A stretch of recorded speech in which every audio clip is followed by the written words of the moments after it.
I see myself as multifaceted and that it's okay to be different. It's okay. Like I should act like them, right? It wasn't Like who? Like the people where you lived? yeah, the people around me, The which people were around not you? of my color, which were not, Mm-hmm. of my It's ethnicity or whatever. assimilating. Hold on. I'm who I am. I'm my own person. I'm myself. I don't need to be like you. I don't need to follow or do what you do because I want Mm-hmm. to be accepted by you or whatever. It's becoming like, okay, I'm not seeing that this person is either taking advantage or they're not really treating me right. Welcome to Steeped in Truth, where real conversation meet real life. We're your hosts, Steph and Ellie, and we're getting a little deeper today. We're talking about what made us who we are, the moments, the people, the struggles, and the journey of finding where we truly belong. Remember, what did you want to be when you grew up? I wanted to be a flight attendant. What? Yeah. Wait, are you serious? Yeah, I swear. So I think Oh, you told me that recently. Yeah. I That's was true. around 6, 7, 8. Yeah, like Yeah. around 7, 8, let's say. I just thought they were cool. Mm-hmm. They They you're did look cool. flying Mm-hmm. and the way they were dressed and like Yeah. the uniform and everything they did was like uniformed. Mm-hmm. Like the way they walk, Just like just structured. structured, yeah. Mm-hmm. So I was like, I want to be like them. And I honestly, for a while. And then after some time, maybe in my teen years, that's where I switched it up and I'm like, yeah, I want to be a lawyer. Interesting. Well, that's when we met in your teen years. Because Right? Yeah. I always saw the like lawyer that lawyer. Like the earliest memory for me of who I felt that I would become this is an artist. Because that's what, like, from when I was a child, I was like the drawer, Nelly can draw, Nelly can paint, like, and everyone used to tell me like, my talent and everything, and I just, and I loved doing it. I loved doing it, and I loved, recreating different things, and that feeling when you're done, like a piece, like, wow, it actually looks good. Yeah. But I did that. yeah, and the problem is that I got a rude awakening. Like I think it was just only in high school. I stopped taking like art class because I'm like, well, this is not gonna sustain me. So life kind of happened in a way that I saw that being an artist is not gonna be. I mean, the impression I had, Right. it's not gonna be sustainable. It's gonna be a difficult life. And I'm trying to get away from that. So for that reason, I kind of stopped. I didn't go further with it, and even it's sad because You I don't still even do it anymore. You don't draw. nope, You don't do anything. life Actually. For a while. life just happened that this is just not my priority. I just wish like that I would have maybe continued even as a hobby. That's what I was gonna say. Like it doesn't have to be a career or whatever, but it can be a hobby. Yeah. But you can turn that hobby into especially a nowadays. product. Especially nowadays with like But things are that's different. for another day. That's We're for not going to another talk day. about products. We're not going to talk about digital products. But yeah, I think like nowadays it's definitely with social media. I don't have to explain that. Like you can just post your stuff online. Exactly. Yeah. But back then it wasn't always like that. After that, it was like medicine. Oh, really? I didn't know that. I was gonna do. Really? Yeah. I know in science, but I didn't know doctor. Yeah. I was gonna do that. Like I had my mind set on it. Like I'm gonna try. And then it was grade 11 math that just killed that for me. I was like, yeah, I'm done. I remember telling you like I can't. There was one teacher that just we weren't clicking. So I was like, yeah, if I have to continue down this road, like with math and science that I'm not understanding at this point or that I'm not getting, I lost the passion for it. I used to like it, the math and the science, but I lost the passion. It seems like I just follow where, I don't have any more passion for this. Let me just, I wish I stuck to it, but it is what it is. How do you see yourself today? That's a good question. Different ways. I see myself as multifaceted in that it's okay to be different. It's okay to have different sides of you. It doesn't mean you're fake. It just means we contain multitudes as human beings. we have different interests, different passions, different ways of communicating. We're still ourselves, but in different versions, and that's okay. When I was younger, I mostly, I would say in elementary than like in my teenage life, but I think that moving from a diversity city to Mm. here, I thought that like we should kind of all be the same. Like I should act like them, right? It wasn't Like a, who? Like the people where you lived, yeah, the people around me, or people which were around not you. of my color, which were not, Mm-hmm. of my ethnicity or whatever. Assimilating and all that. Yes. Yeah. So, and I think it was like maybe a bit when I got to high school where I was really like, well, hold on. I'm who I am. I'm my own person. I'm myself. I don't need to be like you. I don't need to follow or do what you do because I want Mm-hmm. to be accepted by you or whatever. So, yeah, I would say that's probably a time in my life where things kind of shifted when I got to high school, and I was like, I was Which is unapologetic about how who I I see am. how that's the person I met. That's the person that I saw. Like you were just yourself, and you were like bold in that, even at that young age. Yeah. You were just like you, and like people, like you didn't try to be like other people. You didn't try to No, like, big. you were Yeah. just like you were, and you didn't care what really people thought. And that's a big quality that I admired. Like we were like 14, 15, Yeah. and I was someone who was quite the opposite. Hmm. I cared a lot about what people thought and trying to fit in and all of that. And I guess seeing that in you kind of inspired the same things in me in many different ways. Like you don't have to be a people People pleaser, pleaser. Yeah. right? You can Yeah. just be yourself and do what Yeah. do you. You'll Yeah. be fine. People will be fine. And it's, I'm not saying that that was cut and dry. It was kind of like it was a journey, Yeah. but Right. in Right. different situations, that's what I saw from you, and that's what I took away Yeah. from who you were at that time. So I see that. Hmm. Hmm. Yeah. So I didn't regress or go back to my old ways where I wanted to please people. Hmm. Nah, and I will never. Yeah, I'll only that's a please. hard life to I be a will- people pleaser. yes, Whoo, it's a hard yes, life. yes. And Hmm. for me to please you, like you have to be very special. Hmm. That's the only way I'll please you. Of course, I'm not saying that there's people I don't please in my life, Hmm. but yeah, Yeah, it's the yeah, boundary, right? A mm-hmm. people pleaser is someone who doesn't have that boundary Yeah, of like, when is it, you know, yeah, not pleasing people to a fault, right? You don't yeah. want to compromise yourself in that. So, but pleasing others is like, that's a normal. I feel like that's a part of life. Like, Mm-hmm. just doing things for people that you care about. But yeah. But I also think that I've loosened. I've become more self aware because I used to be a little bit harsh Mm-hmm. towards others, but I feel like now um I'm more considerate. Like I feel like if somebody's at least before, like just one small thing used to be like, oh my god, that person just annoys Mm-hmm. me. Like I don't even want to be around. But now I'll try to understand. Okay, maybe you're acting this way because, Mm-hmm. or Yeah. like let Mm-hmm. me just give you some time. I'm not going to. Is it judge you? When I say judge, I'm not going to judge your character or judge who you are right Right away. away is the Let benefit of the me, doubt. yeah, I Mm-hmm. think maybe maturity comes along, of course. I've Mm-hmm. matured in that where I'll hear you out, and then if you're not proving me wrong, you're not doing anything to prove me wrong, but I will see, okay, I was right, or oh no, I was wrong. This Mm-hmm. person is actually, Yeah. Yeah. I think that's also, it's maturity, it's growing, and it comes also like when I feel like, to what you're saying, for me, I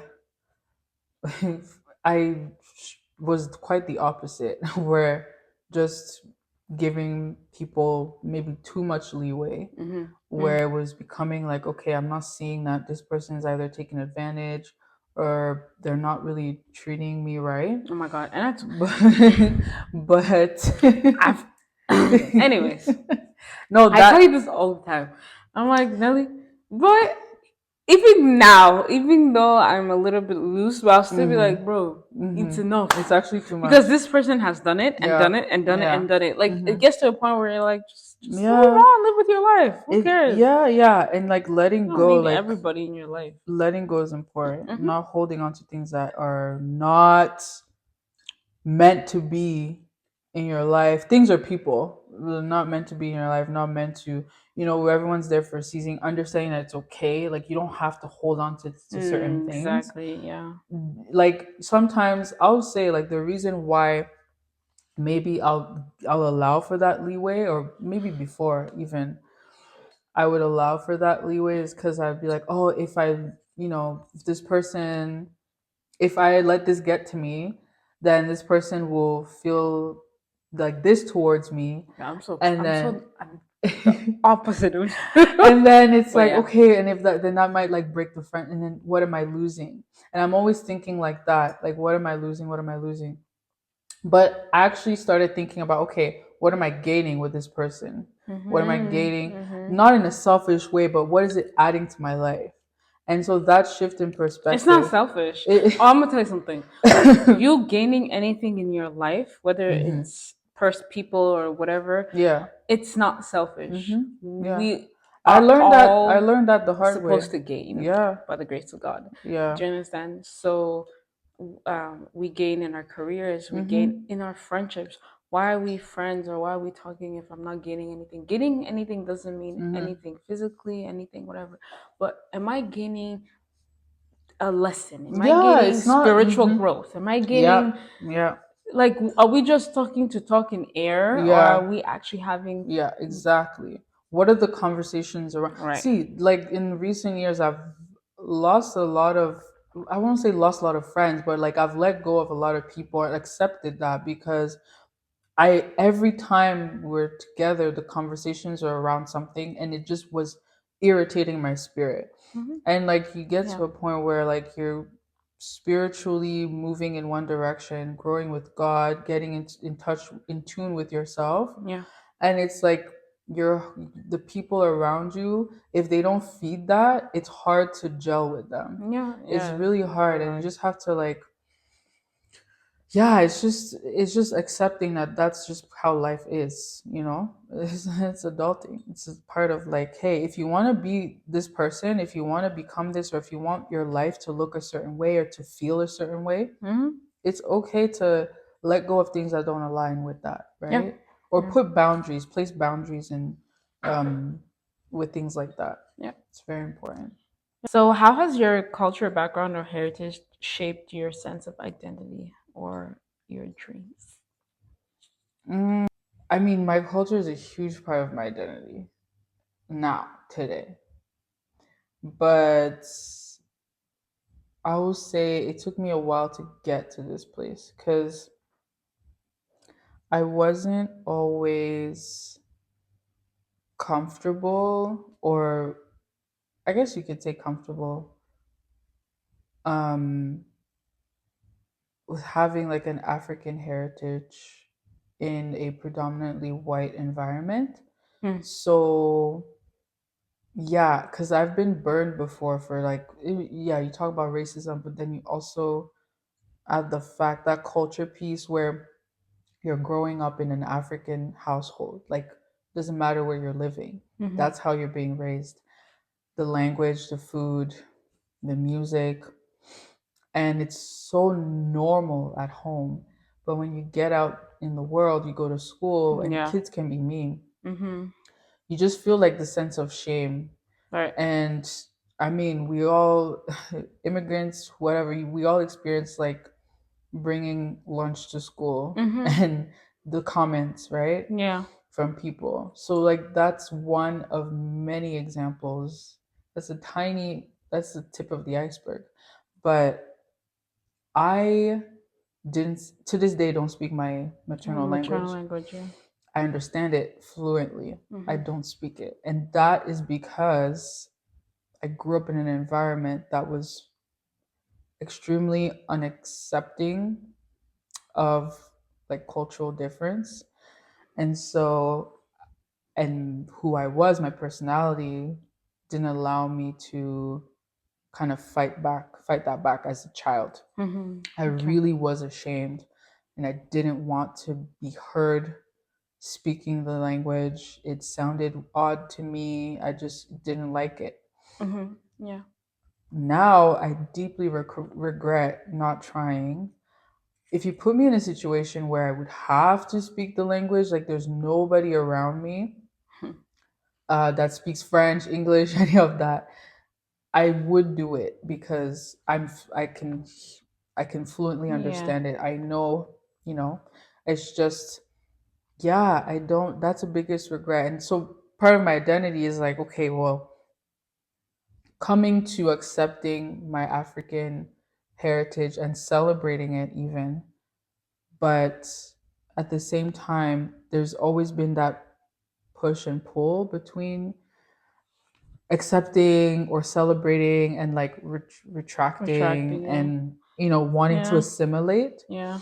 And but now like I really do appreciate growing up in an African household, growing up with those values, those morals, the music, culture, everything, because it makes me who I am. People might meet me and not know, like, but then you get to know me, you get to see, like, oh, like, this is actually like who she is. Yeah.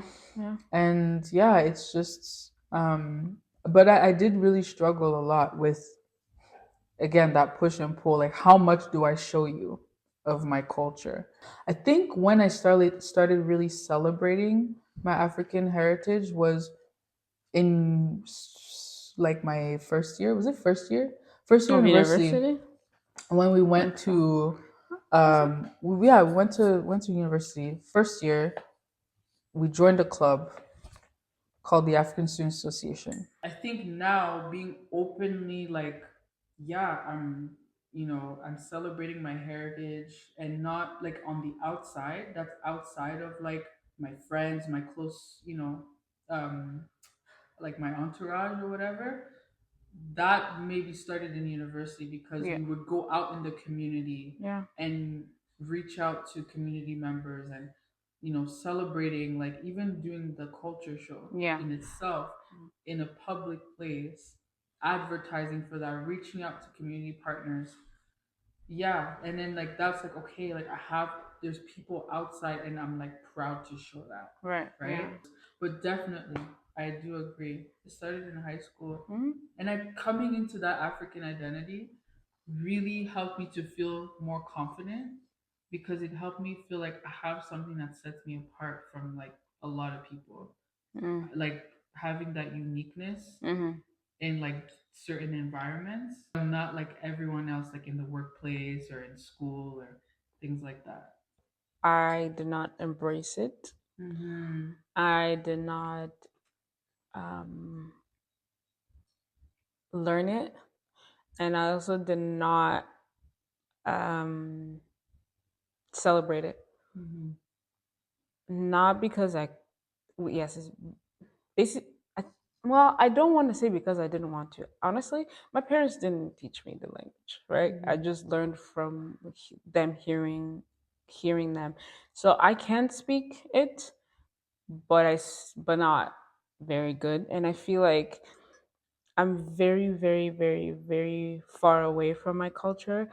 And when I was younger, I didn't, to be very honest, I didn't really care. I'm not even gonna lie. I didn't really care about learning the Burundian culture. I didn't really care about the language. Even my parents, honestly, they were speaking to me in French or in English. Um, but I think I learned it more from when my grandma came to Canada because she only spoke the language. Yeah. So You had that's no when I choice. started. Before Yeah. that, there was not even Exactly. one word, nothing at all. But when she came, she would speak a lot. Like that's all. In fact, that's all she spoke to us. So we were forced to learn. But even that, I'll say that I've still, even till this day, when a Burundian person speaks that is not my family member, Yeah, I don't like, know what they're saying. And I always say this, I'm like, are you Is it that I learn a different? Like, is there a different version? No, honestly, are there different versions of this language? I'm sure there's different dialects. Because I don't understand. Yeah. Let me tell you something. Mm-hmm. When they speak, I'm like, where did this word come from? This is the word I know. What is that? What does that mean? 100%. So I'm like, sometimes like, what did mom and dad would just laugh? Even then, when they speak, I'm like, what are you guys saying? What are you saying? Because when you speak to me, these are not the words you use. Literally. Bro, girl, I understand exactly what you mean. The Sango that I hear when people are speaking deep Sango, I'm like, I don't know that word. I don't know what that means. I need to ask. And because the Sango they spoke to us at home had French in it.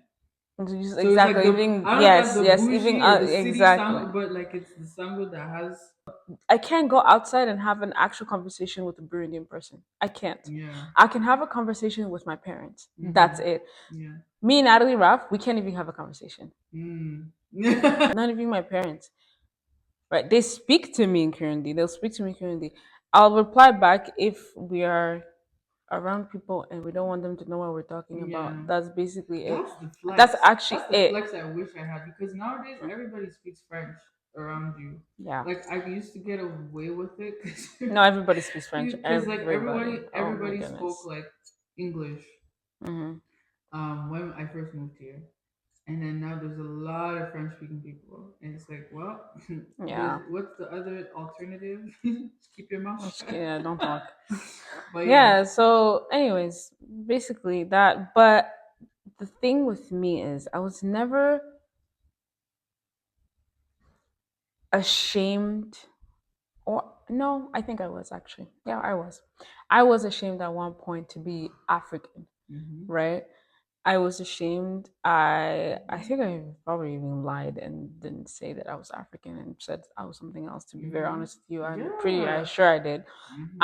So I was ashamed to be African, and then that stopped when I got to high school again. Right? This is elementary. I was the only Black African girl in my classroom. So like I said, I wanted to be like them. I didn't want to be different. My skin color is not like them, but let me act like them. All right. But anyways, in high school it was so different, bro. I don't know what happened. I really don't know what. I actually don't know what happened. I don't know what happened. It just clicked. I feel like maybe I met Black friends actually, and then that's when things changed, because my friends here, like in London, in elementary, they were not Black. Yeah, they were only white. Well, it's the same pattern that I was talking about. You grew up in a predominantly white environment. Environment does a lot for somebody's identity. Yeah. If nobody around you looks like you, speaks like you, or does anything like you, you're gonna try inevitably. You just want to fit in. Yeah, like your human natural. nature wants Natural. belonging. Yeah.